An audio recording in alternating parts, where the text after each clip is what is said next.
Guns and God. Can they coexist? Should they coexist? Should we as Christians fight for our rights to bear arms? That's today. Let's get it started. Ha! Let's get it started in here. Let's get it started. Ha! Let's get it started in here. Yeah. Let's get it started in here.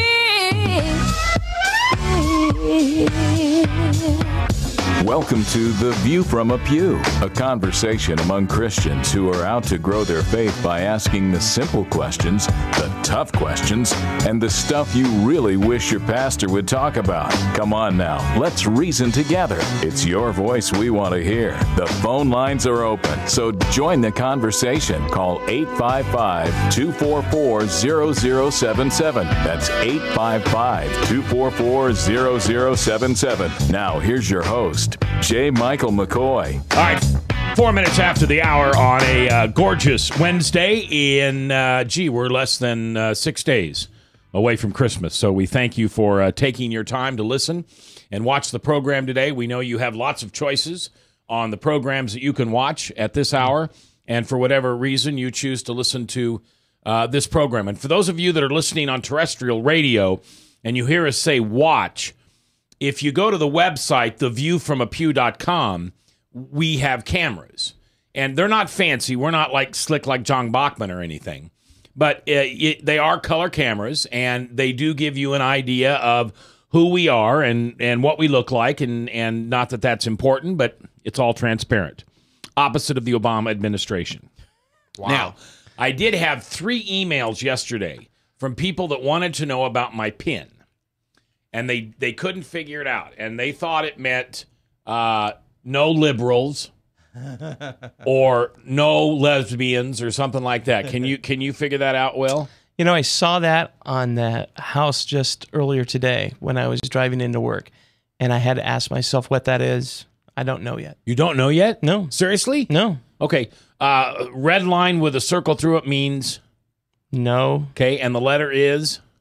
L. Say it together. Noel. Ta-dunch. Good job. Or no hell. I've had this pin for 29 years this year. Very nice. Yep. I have a little place on my bulletin board that I put it, and my wife reminds me every Thanksgiving to bring it out. And it's so funny. Everybody does exactly the same thing you do. They think it's a political statement. What I should do is I should wear it in July sometime. Then it would be a political well, statement. Mac, can you blame them for thinking it's a political statement considering the person wearing it? I understand. Okay. I understand. All right. Before we start out, and Brad, you'll be the only one that understands this, but yesterday Father Tattoo and I got into a heated argument. Is that fair to say? That's fair. Okay. No fisticuffs. No, nothing like that, although I would have pounded the little pecker's head in if I could have. But and it was on something that we were talking about that I thought was really important. And Army Brad helped me figure out what the problem was.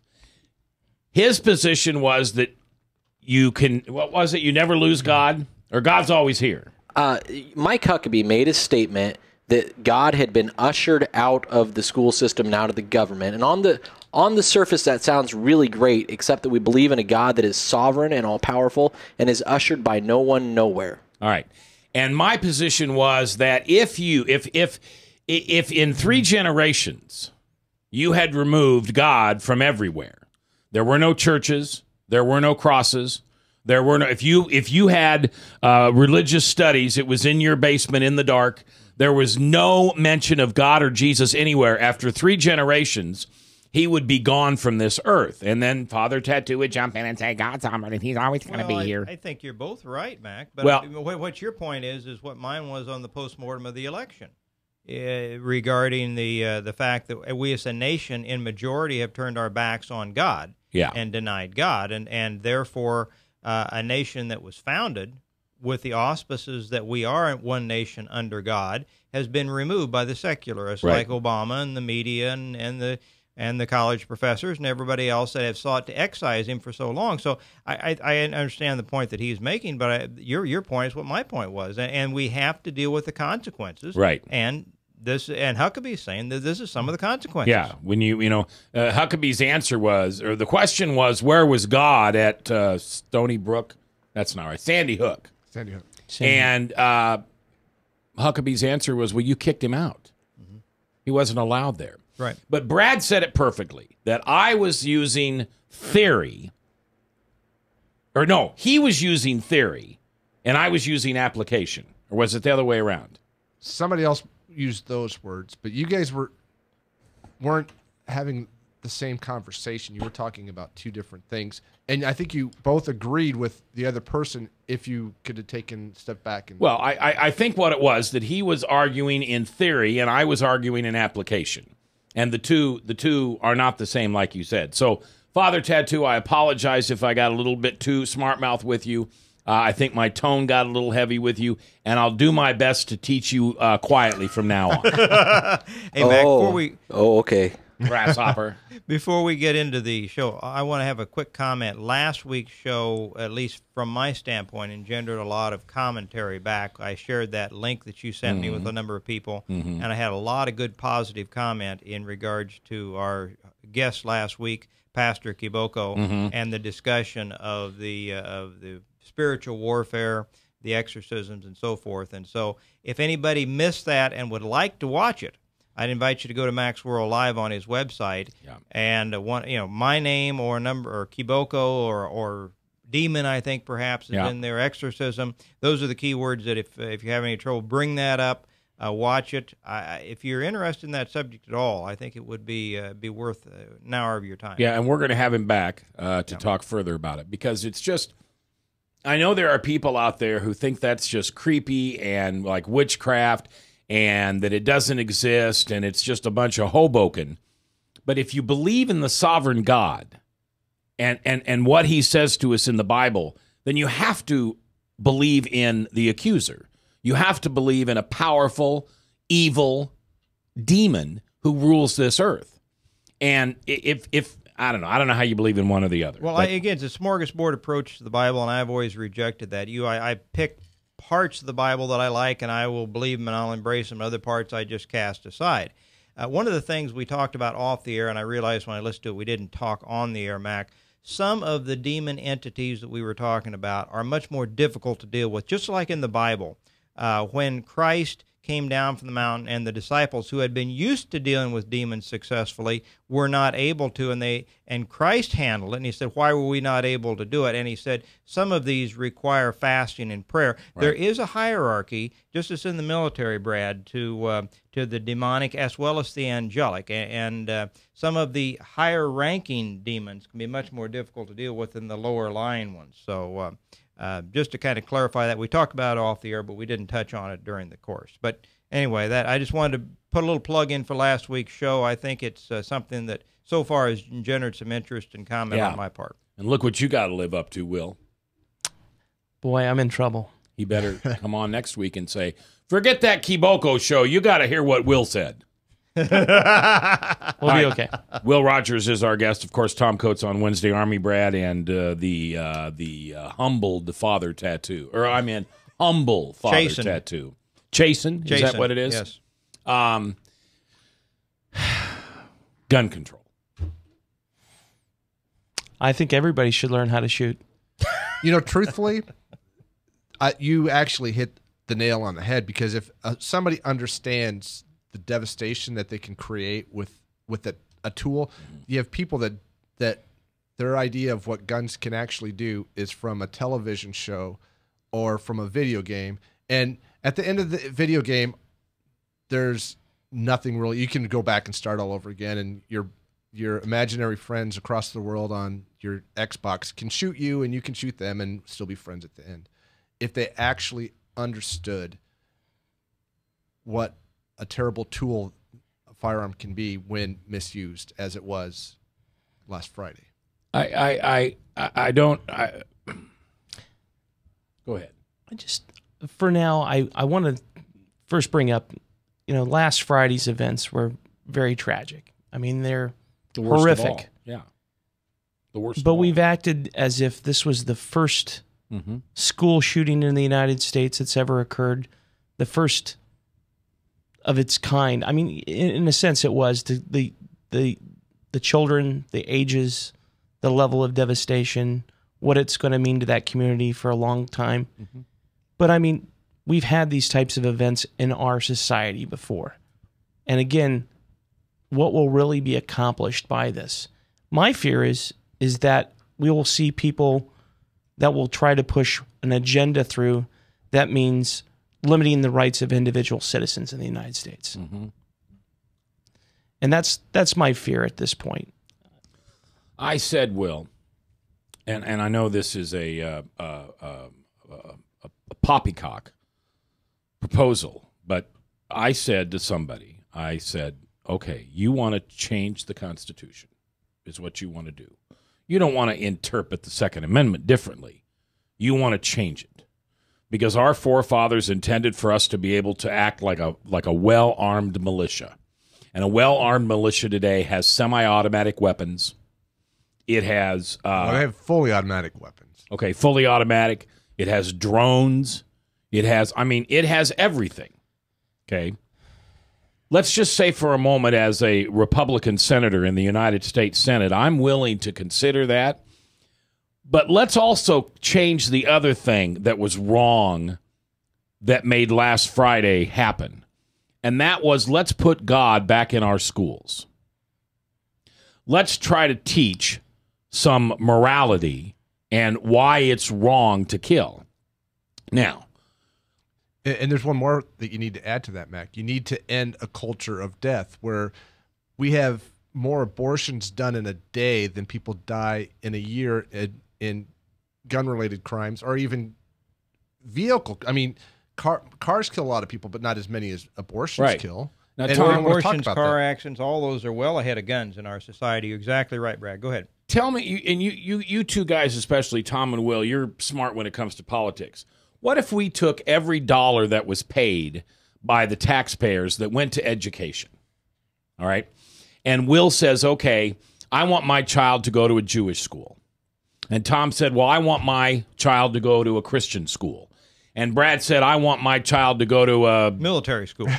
Sure, whatever it is. And Bradshaw, Father Tattoo says, I want my child to go to a Muslim school. And since my kids are the only ones that go to Christian school here, that's totally relevant. And then, therefore, what we do as a government is we set up these schools and they're financed based on the number of parents that want their kids to go there. And if there's not enough money to put up a Hindu school, then you've got just a government school that has nothing to do with any type of religion. You give them school choice, then? Is that what you're saying? In other words, it hasn't worked. This concept of separation of church and state, first of all, misunderstood. Second of all, it hasn't worked. So let's flip that. But let's not leave one single religion out. And if there's not enough... I don't know all this funny religions, but if there isn't enough of religion 31, then maybe in the government school there's a class on religion 31 taught so that 1 or 2 or 3 students could attend. You're proposing a form of the voucher system where you give the parents a certain amount of money as a voucher and they can take it to a private school if they so choose and so forth. Well, I'm not saying a private school. Those schools could be run by the government. I mean, they should have the standards of the education that we want in this United States. But this school over here would teach about Jesus. Well, it's fine to have some standards. I think the Department of Education has been a colossal waste of money and personnel since its inception. We'd get rid of the Department of Education and create some new. Amen. Anyway, just something to think about. If it's foolish, then tell me after the break that it's foolish. I want to, Father Tattoo. Hold on, we're going into a break, okay?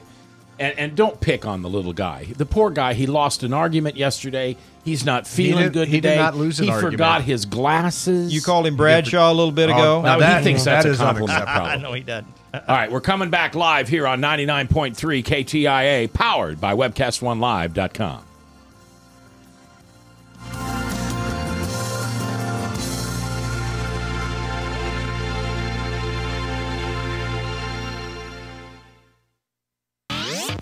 From the RE/MAX Real Estate Concept Studios, this is Webcast One Live. I'm Brian Leach, owner and general manager of Service Legends. I brought along a couple of the home comfort heroes. Hi, I'm Tammy Wells. I am Nick Wondershot. I'm administrative manager. I am the senior technician from Service Legends. It seems like every good thing, when you feel it to the bone that it's good, there's a lot of hard work put behind it. I don't think that you can fake it and have it turn out good. You know, if we seem like, okay, that's just weird, it's just a furnace, why would you believe so deeply in a furnace? It's not just that, you know, we want to show the world that you can have good service. Yeah, I mean, it's got to be, it's your home. You know, it's built into our daily trainings, it's built into our culture, that we're going to do whatever it takes to have each client say they love us, period. That's why we spend all the hours in the training that we do. And if we guarantee it's going to be a good experience for you, or else it's free, what type of work do you think we're going to do? There is a guarantee.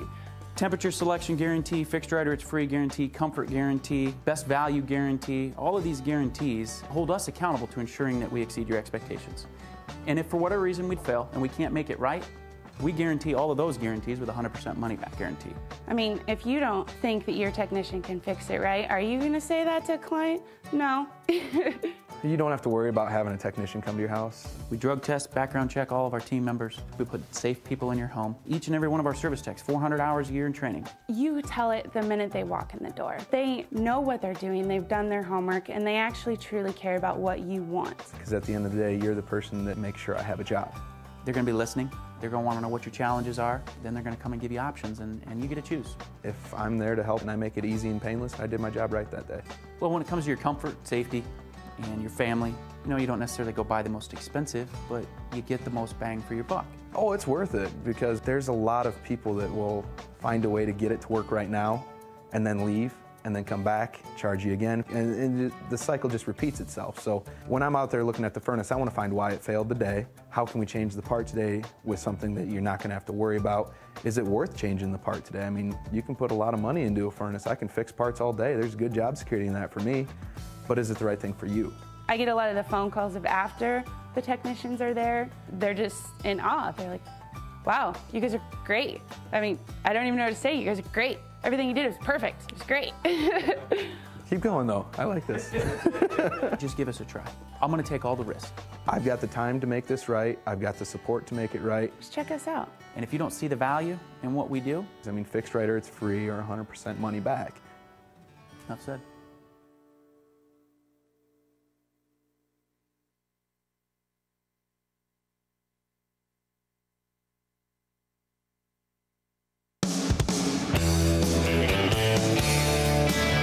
Have you ever been told you're not a good enough Christian? Well, we have too.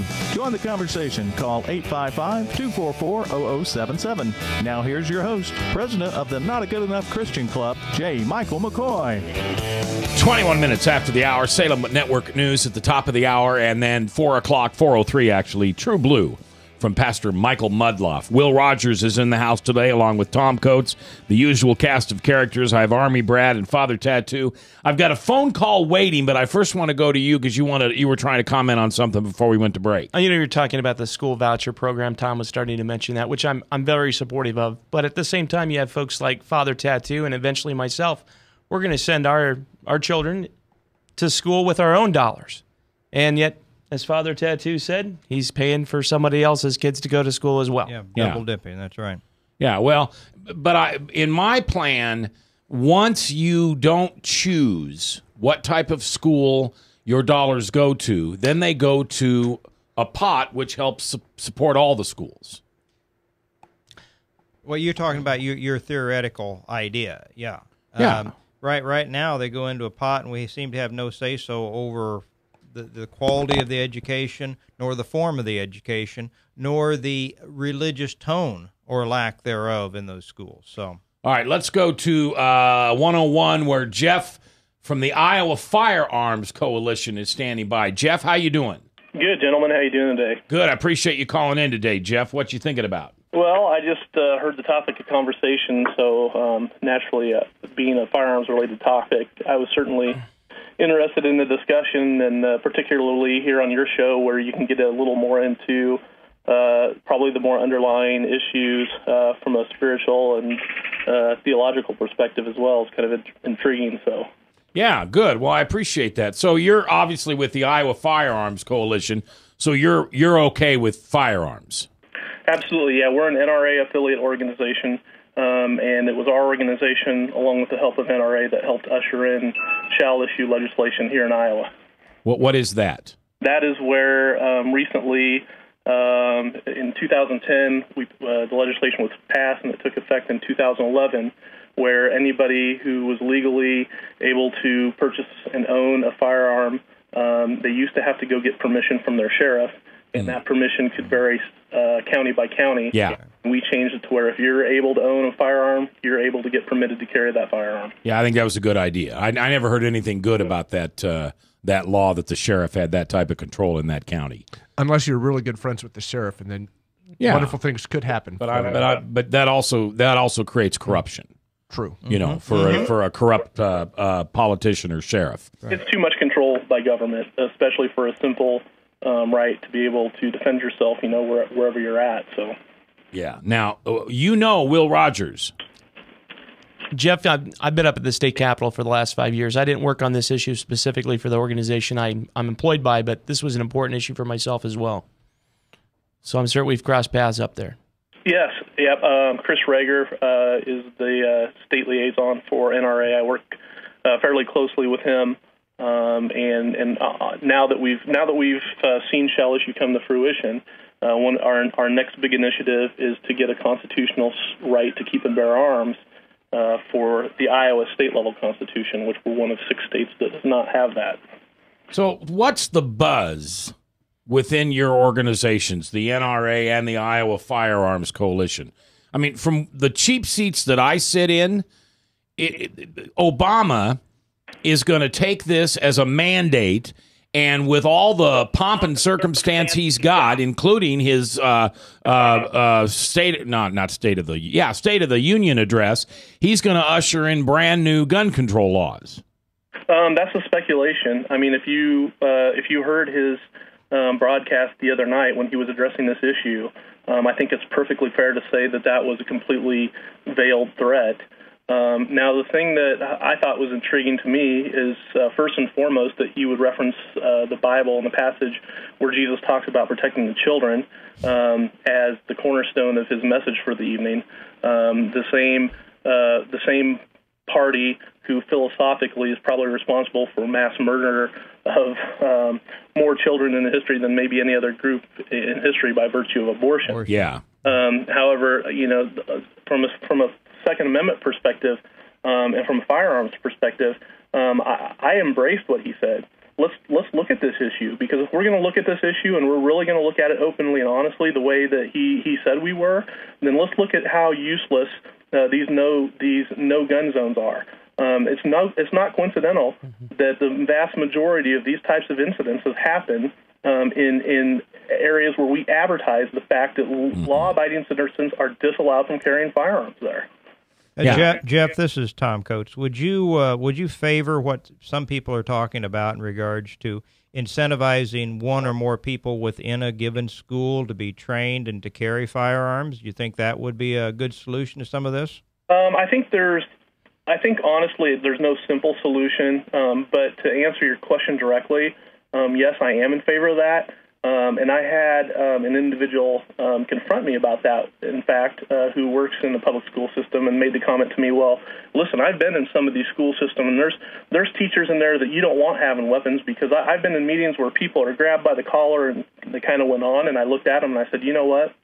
I said, if I'm sending my child to a public education in the public school system, I don't want a teacher in there that can't responsibly own and carry a firearm, quite frankly. And they just looked at me confused, like I'd said something completely off the wall. But we need to have good, level-headed people in the public school systems that, in this type of situation, are able to be trained to meet force with force. Because otherwise, it was a tragic story to hear of the gal who basically sacrificed her life for her children in that classroom that day in Newtown. Yeah. Well, and I wish I could find the story. I've been looking for it. There's a story from about 4 days ago and I think it was at a mall. And Oregon. Yep, out in Oregon. No. I don't think this is the same one. It's the same event where the concealed carry guy stood down the killer, and the killer went into the stairwell and killed himself. Yeah. Yeah, that's Oregon. That's that one that Bradshaw was hammering about before Newtown, and that was actually thwarted by a concealed carry guy. Yeah. Correct. Why would Bradshaw bring it up? Because he was saying that we should look into our laws then. So, I mean, it's been like a smorgasbord for him because he was already... He would like take away all guns, wouldn't he? Yeah, I think so. Yeah, well, Jeff, how many people are in the middle? I mean, how many people are this semi-automatic stuff, that bothers me a little bit, but I think you ought to be able to own guns, and you ought to be able to own shotguns, and you ought to be able to own guns with, 15 rounds in the... Compared to you can't own anything. Take them all away. The only guy holding the gun is the police officer. Right. Well, let me back up and first state that I want to make it perfectly clear that our organization's stance is not as simple as let's put guns in the classroom either. We recognize that this is a very complicated situation, and the other factor besides these occurring in no-gun zones that is a common theme is you have individuals that have, for the sake of secular conversation, some sort of mental disability. Now, whether that's a spiritual thing, whether they're demonic, whatever, without going too far down in the weeds on that conversation, we'll just address it as it is. We think that part of the problem as well is that this situation probably could be avoided. Most of the time, these people are communicating these things to their friends, family members, or people that are close to them. So there's probably some education and awareness that can be done in that regard. But specifically to address, your comment about what the media will call the assault rifle, my immediate reaction to that comment is twofold. Number one, the military-style weapon called the AR-15 is really the modern-day version of what the musket was back when the Second Amendment was passed. So I think it's fair to say that citizens should be allowed to own military-grade weapons. And the other comment is, let's just take that off the table for a moment and say that we were back under the weapons ban and that this person wasn't able to get that type of firepower. There's no reason to think that they couldn't have done an equal amount of devastation with a single-shot .22. And that's what a lot of people don't realize is it's not really the object here that's the issue. It's the underlying issue of what's going on with that person, their mental stability, as well as their access. I mean, they could have done this with a bomb. They could have done this with driving a car through the building. There's a number of terrifying ways that we don't want to even go down to think about. And so we're kind of confounding the issue when we pigeonhole it and look at it as strictly a firearms issue. Jeff from the Iowa Firearms Coalition is on the phone with us. Will Rogers, Army Brad, and Tom Coates in the house. I'm J. Michael McCoy, and, Jeff, that's it. It's that funny little sarcastic thing I love to say. You better ban spoons because I'm fat. Right. It's the spoon's fault that I'm fat. Right. And AAA doesn't get blamed when there's a drunk driver. Right. But the NRA gets attacked when there's a gun incident. Well, Mac, you know that in the nation of China, which has been a communist country for decades, has a strict ban on firearms for their citizenry. And yet they have had a number of school incidents like this, and they've had 90 people injured, 10 people dead, and you know what they use? They use knives. Right. So the guns alone are not going to stop the incidents. The biggest incident in this country with a school and the deaths of children, you know when that was? I think it was 1927. I believe it was in Russia? Michigan. And a guy used a car bomb because he had...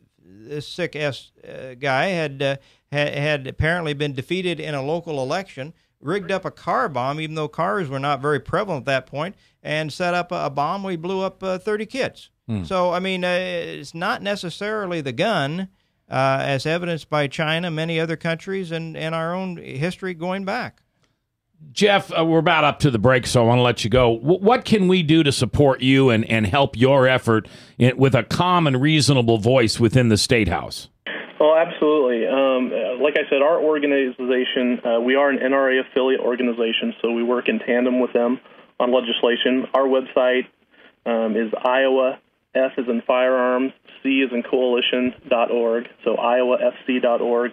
And people are welcome to come there and check us out, join us. I've got an open line, so if anyone wants to drop me an email, they're interested in hearing about what we do, we have a free email list that they can learn about and stay in communication with what our efforts are here in Iowa. We'd be glad to have that communication with them. All right, that's iowafc.org.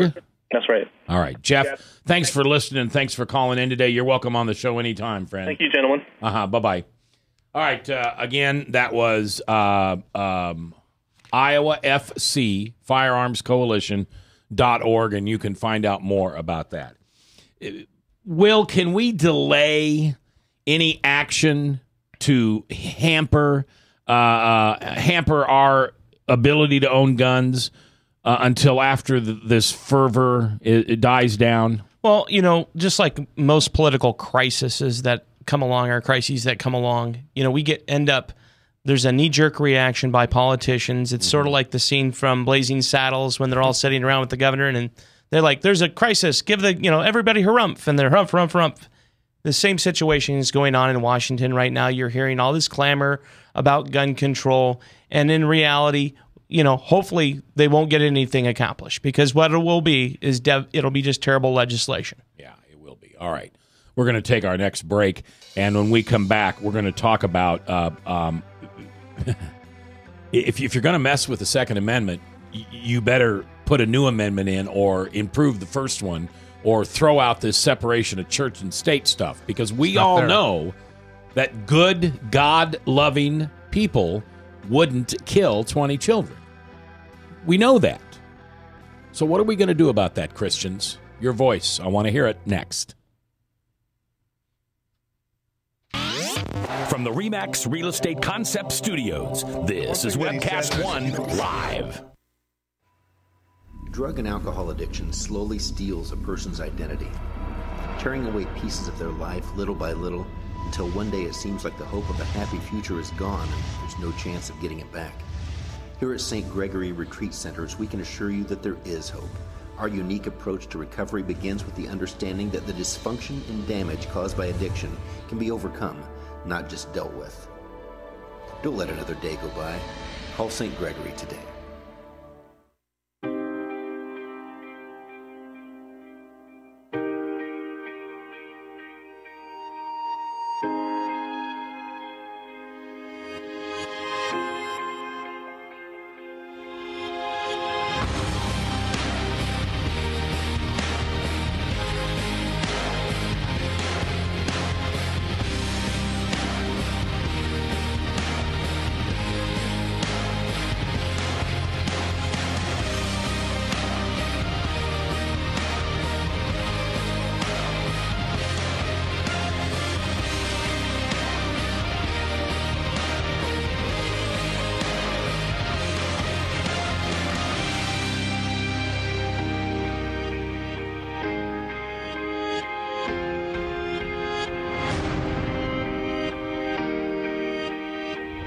The dawn of a new era begins. Well, hi, I'm Rob Spearman. I'm a broker-owner of RE/MAX Real Estate Concepts in Des Moines, Iowa. Give us a call if you're looking at buying or selling a home, or if you're having trouble on your mortgage payments or looking to purchase foreclosures. We have the agents to help you, experienced, outstanding agents. Our office number is 515-276-2872. Or if you'd like to look at homes, go to our website, homeconnectusa.com. Whether you're 10, 25, 50, 80 years old and beyond, everyone needs to live within their means. I'm Tom Coates with Consumer Credit of America. For almost a quarter of a century, we've helped people of all ages learn to manage their personal finances to benefit them far into the future. When problems arise, we've got the experience you need to make those debt problems go away. Got financial problems? Call Consumer Credit of America. From the RE/MAX Real Estate Concept Studios, this is Webcast One Live.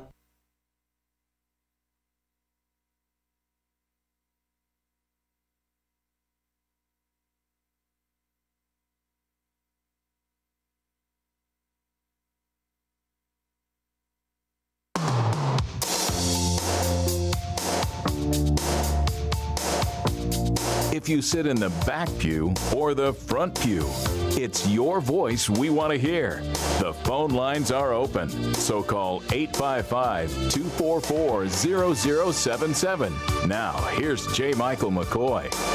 22 before the top of the Salem Radio Network News, and then at 4:03, it is the unbelievable Pastor Michael Mudloff as the host of his own show called the what's it called again? Dan. Blue Notes? True Blue. True Blue, that's right. Okay.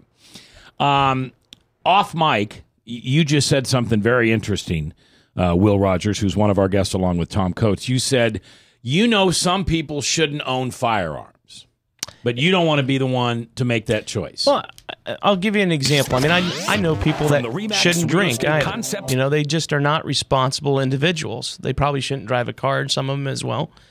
But if I was a parent and I had a child, whether an adult or a young child that was a minor, and I knew them not to be responsible individuals and untrustworthy to own firearms, I would try to make sure that that person never had access to a firearm. Yeah, I mean, so many things went wrong with this thing in Connecticut. First of all, you've got a mother who was telling her friends and other people that she was getting scared of her son.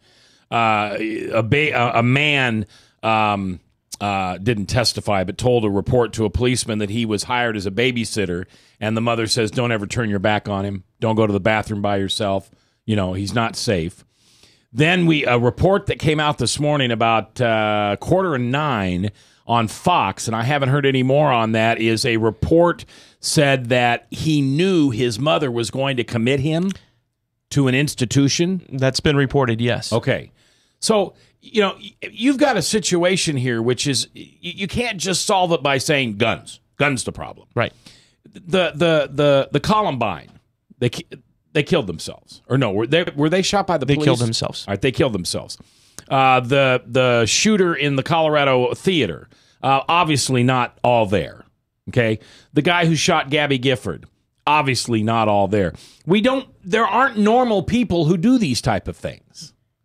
Why can't the liberals understand, or do they know it and they're just doing a gun grab? And they don't care about that because that's not part of their agenda. They say, oh, you know what? This is a perfect time to forward legislation that they already had prepared. This is just like when better. Yeah, right. In the next 20 years, are they going to have an opportunity to push through something that they want done? Yeah, Tom, so you're saying, in the words of Rahm Emanuel, that's what I was going to ask. Never let a good crisis go to waste. Yeah. Absolutely. Yeah. So is it, and maybe I'm a little naive, but is it, A, we're scared of people with guns, so we don't want guns in people's hands, or B, we don't want the people to be able to overthrow the government, so we're going to make excuses why they shouldn't have guns? I think it's B. You really do? I do. Well, Mac, maybe we ought to read the Second Amendment, because that's what's under assault right now. Go ahead. And our own mayor, Frank County, misquoted and had some things wrong, as many of the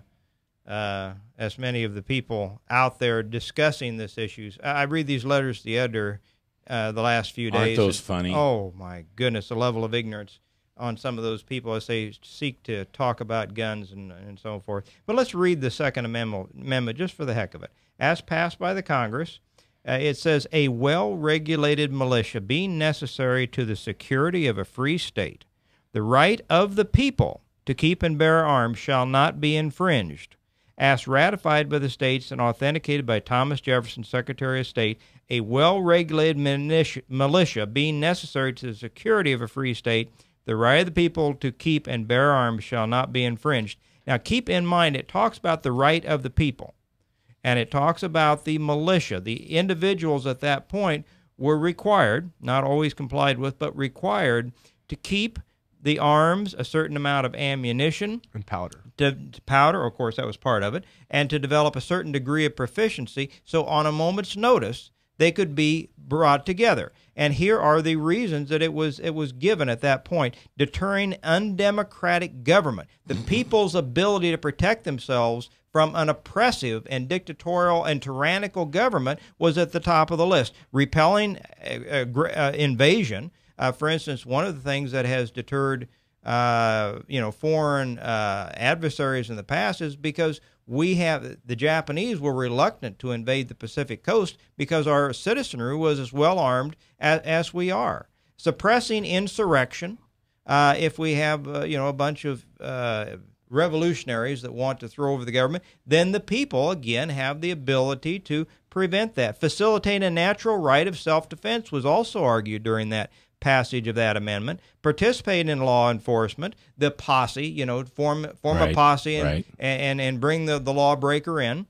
And lastly, enabling the people to organize a militia system. Now, those were the rationales given during the discussion and debate on the passage of the Second Amendment. Nothing in there talked about hunting.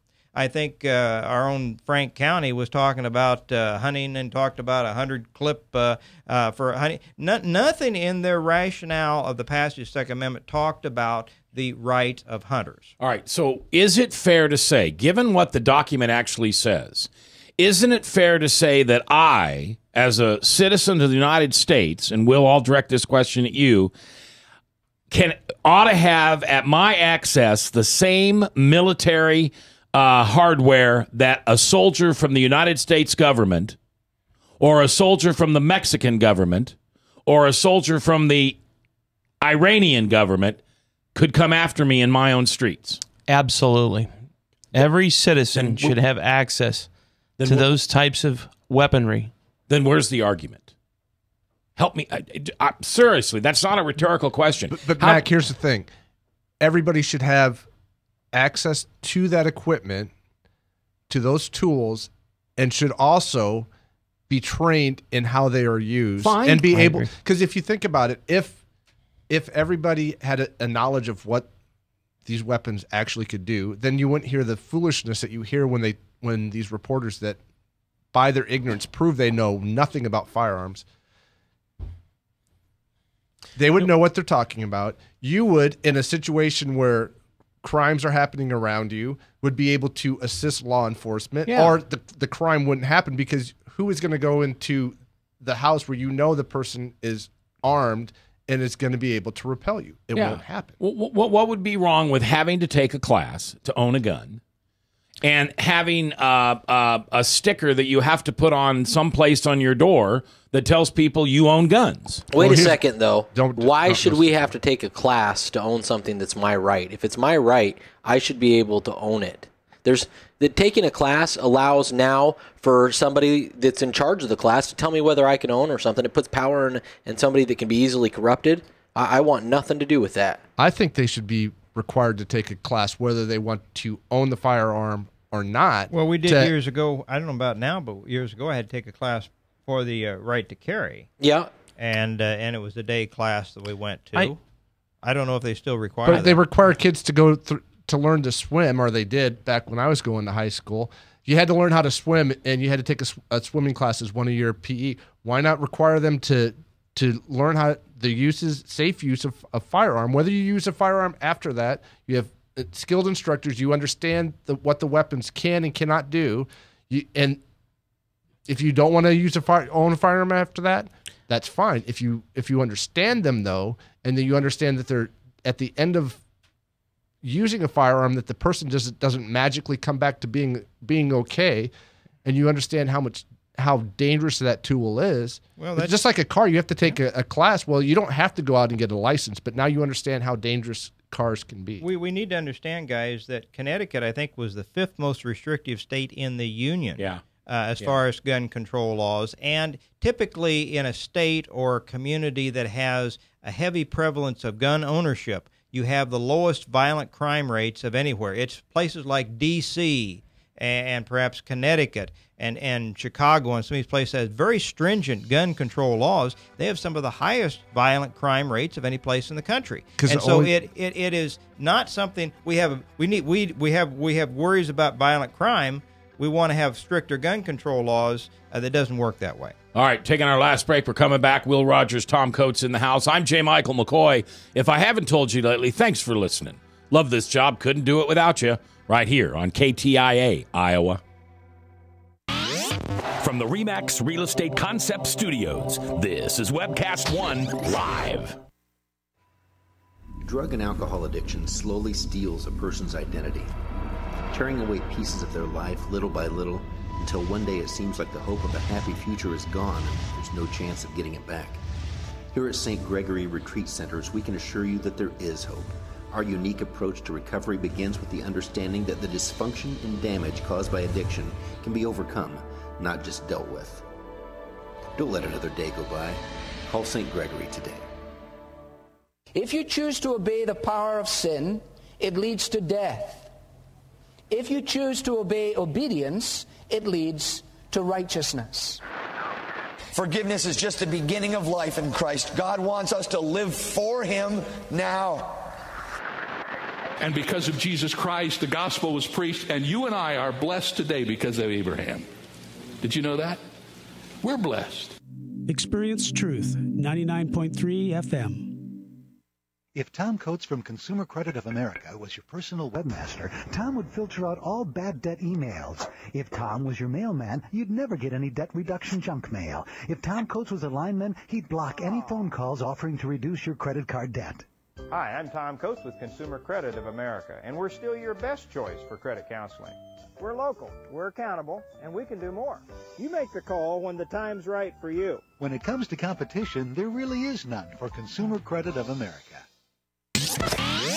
From the RE/MAX Real Estate Concept Studios, this is Webcast One Live.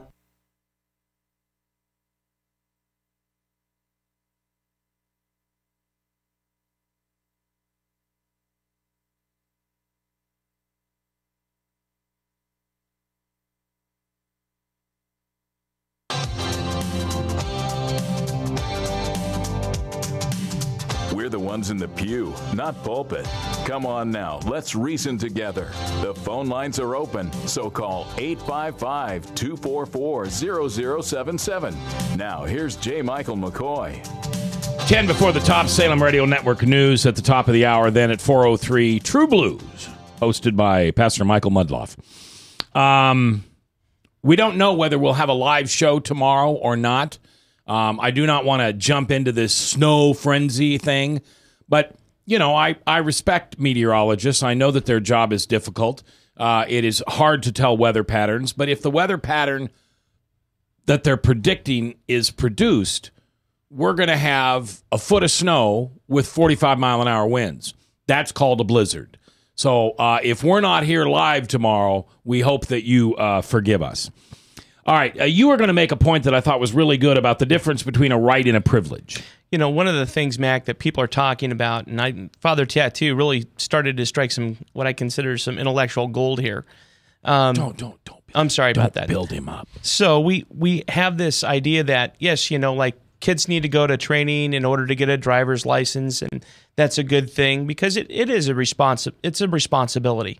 But at the same time, driving's a privilege. It's not something that is in the Constitution. It's not something that you need to have as a part to defend your rights as an individual or as a part of the overall country. And the thing is that the Constitution protects gun ownership of the individual citizen in this country. And furthermore, if you make that something where you have to go through a process in order to get it, then that process can become arbitrary and it can become corrupt. I understand. I don't disagree with you.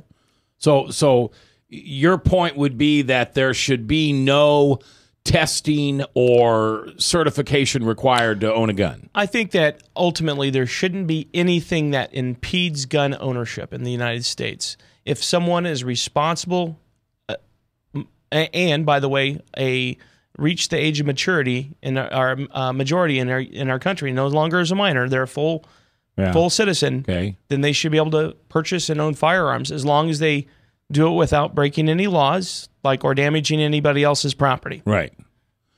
After hearing you, Tom, read what the Constitution says, I'm a little bit tanked off because I don't understand how they can even think about taking away guns. Because most people don't know, and then they can do whatever they want to you as long as you don't know what your rights are. Well, and they don't think of the Constitution as something that's valid anymore. You got to think a lot of these liberals think that this Constitution is come and gone and the need for it is antiquated. And it's a well-written document that holds a lot of salt for me today. I mean, I think it's a good and righteous thing.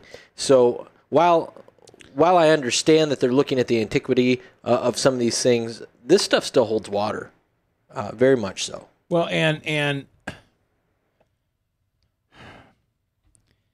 isn't there a process, Tom, that we can go through if we want to change the Constitution? Oh, sure. You can amend the Constitution. You can put in a new amendment to the Constitution. You can, but that's a lengthy process, and it requires a lot more, citizenry involvement than what the liberals want to do. I don't know. Is there some proposal now, guys, that they won't even? Because I think this would get stopped in the House. Is Barack Obama going to propose something through an executive order to reinstate that's what he said in his address. And of course, we know these are not really assault rifles, but that's what the media is calling these semi-automatic rifles with more than half a dozen bullets in the clip. Is this an executive order that the anointed? Of course, he has very little respect for the. And I said this to Rob Telley a few weeks ago too. Liberals have very little respect for the limitations placed upon us by the Constitution. Right. If it's something that they don't want to pay attention to, they just don't.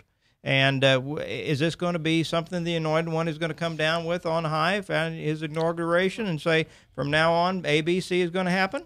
Well, that's something that, obviously, if we look at the federal government, one of the departments that's established under our federal government is Alcohol, Tobacco, and Firearms, ATF. It's a law enforcement agency. And the president could conceivably issue an executive order that bans the importation of particular goods into the United States, such as weaponry that would qualify under his assault weapons definition, as well as any other manufactured products that go to support that, such as magazines or ammunition. And so, but is imported the key there, or manufactured?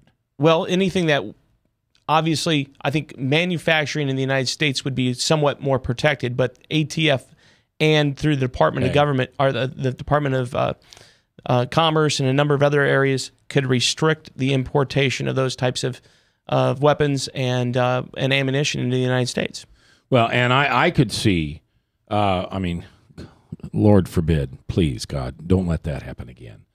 But if there was another one of these, call it a copycat, whatever you want, and I'm talking about this week, before the Christmas break, or around Christmas at a mall, I could see the president with his hero Superman cape on come out and say, I'm going to executive order, no guns.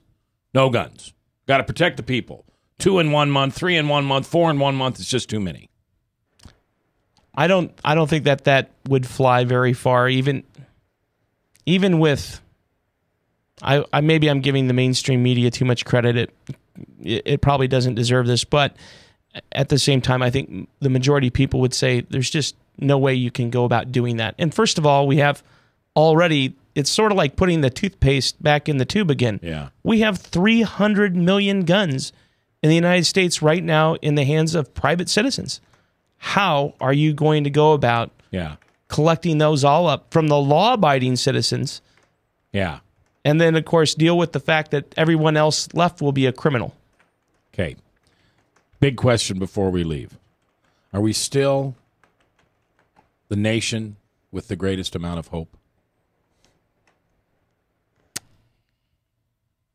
That's a very difficult question to answer. Because I'm sorry. I love America. Always will. I'll always fly my flags. I just don't think we're at a really good time right now. And I don't mean this month because of Sandy Hook. I mean since about 1960. It just seemed like we've dropped the ball. We won World War II, and we were so proud of winning that we just left everything on the side of the road and had a big 60-year party. I think there's a lot of things in our country that we can point to that are very negative right now that's been happening for decades in our country. Yeah. And yet at the same time, for myself and for others, at the end of the day, all you may have left is hope. Tom, thanks for being here. Always a pleasure, Mac. Army Brad. Sir. Will Rogers. Pleasure. Father Tattoo. You welcome, Mac. And for those of you that are home, I don't mean to end this on a negative note, so I won't. I'll end with what Will said. We need to have hope, and hope has faith. And faith means we look to a power greater than ourselves. And in the United States of America, most of us call him God. And we look to his Son, Jesus Christ, for redemption and grace and forgiveness. And all we have to do to ask for that is pray.